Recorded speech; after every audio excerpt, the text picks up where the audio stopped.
Tugas mulia buat malaikat. Jumat, tanggal 27 Oktober tahun 2023. Sesungguhnya dari zaman ke zaman kebanyakan para ahli tasawuf yang telah bermakrifat banyak mengkaji tentang keberadaan Allah Subhanahu wa Ta'ala, di mana Abdul Hadis bin Abdul Latif ikut-ikutan mengkajinya tentang Allah itu ada di mana-mana dan perkataan Allah itu ada di mana-mana.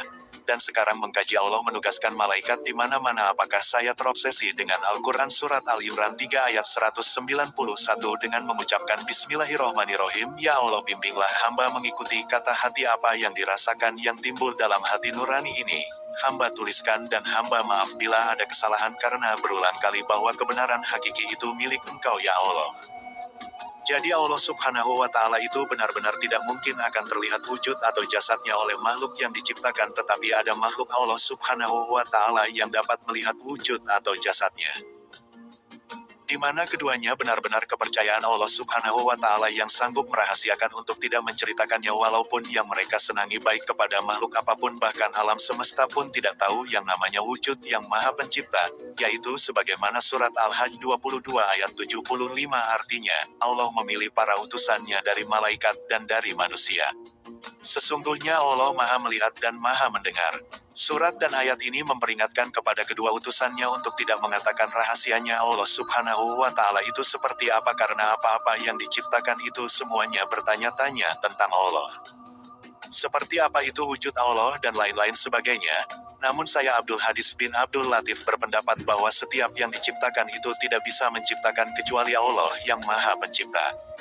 Tugas mulia kepada kedua utusan itu sungguh sangat berat, karena dirinya pun dijaga dan diawasi oleh yang memerintahnya, sebagaimana di akhir ayat surat An-Nisa 4 ayat 1.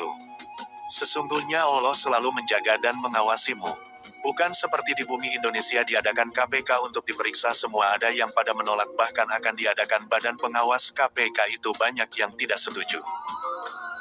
Ya, itu boleh-boleh saja, itu kan pengawasannya oleh manusia dan mereka tidak sadar bahwa pengawasan dari Allah Subhanahu wa Ta'ala, bahwa ada ilmu Allah asma satu tidak diberikan kepada manusia, karena asma itu adalah asma kejahatan dan penyelewengan terhadap manusia, tidak mengakui adanya yang menjaga dan mengawasi manusia. Intinya ini karena iblis, setan dan jin yang selalu berkiblat kepada manusia berhati dajjal, maka apapun dianggap halal.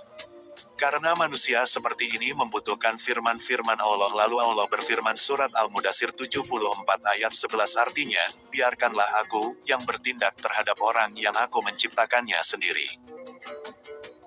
Di mana sesungguhnya aku Allah telah menciptakan salah satu untuk mengawasi dan menjaga sebagaimana yang aku katakan, dan tidak mungkin aku Allah turun tangan, cukup malaikat-malaikat yang diberikan tugas yang tidak memihak kepada manusia yang menyalahi aturan yang telah ditetapkan melalui para nabi-nabi dan rasulnya. Coba kita sebagai umat manusia renungkan, sejak adanya keturunan anak cucu Adam dan Hawa, Allah Subhanahu wa Ta'ala mewanti-wanti pada surat Yasin 60 untuk tidak bersekutu dengan grup Dajjal. Ingat Nabi Muhammad SAW mengatakan melalui surat Al-Anbiya 22 ayat 4 artinya, dia, Muhammad berkata, Tuhanku mengetahui semua perkataan di langit dan di bumi, dan dia maha mendengar maha mengetahui. Ini salah satu ayat yang apabila kita bayangkan lalu kita hubungkan dengan hati nurani tentunya sangat menakutkan, karena perkataan ini bukan saja manusia yang hidup, tetapi roh dan rasa baik yang masih hidup semuanya meminta diampuni segala dosa yang telah dilakukan. Ini roh dan rasa manusia yang telah mati. Untuk alam semesta seperti angin, bumi, air, langit, matahari, halilintar, dan gerak. Juga meminta kepada Allah Subhanahu wa Ta'ala untuk membinasakan manusia yang kafir dan zalim kepada peraturan Allah Subhanahu wa Ta'ala. Namun jawaban Allah sebagaimana surat Al-Mudassir 74 ayat 11, biarkanlah aku yang bertindak terhadap orang yang aku sendiri menciptakannya. Malaikat Raqib bertugas mencatat amal baik dan kebaikan selama manusia itu hidup. Malaikat Atid bertugas amal perbuatan buruk selama manusia itu hidup. Kedua malaikat ini setiap habis Isya melaporkan perbuatan setiap manusia itu ke malaikat Jibril tentang kebaikan dan kejahatan dari mulai subuh hingga ke waktu Isya. Begitu juga malaikat Mikail tugasnya memberi rezeki kepada manusia. Lalu para malaikat melaporkan pada malaikat Jibril hasil catatannya atas perintah Allah Subhanahu wa Ta'ala. Lalu malaikat Jibril pun melaporkannya kepada Nabi Muhammad Shallallahu Alaihi Wasallam yang perlu disampaikan kepada Allah Subhanahu wa Ta'ala agar mendapatkan ganjarannya sesuai amal kejahatan dan amal kebaikan. Ketika malaikat Israel atau malaikat maut menyampaikan ke malaikat Jibril dan malaikat Jibril pun sama menyampaikan ke Nabi Muhammad Shallallahu Alaihi Wasallam, menyampaikan langsung disampaikan kepada Allah. Lalu jawab Allah, wahai Muhammad, tahan dulu, siapa tahu mereka akan bertaubat sebelum aku cabut nyawanya. Karena semua perbuatan manusia ini ada konsekuensinya atau pertanggung jawabannya di hadapan yang memberikan perintah.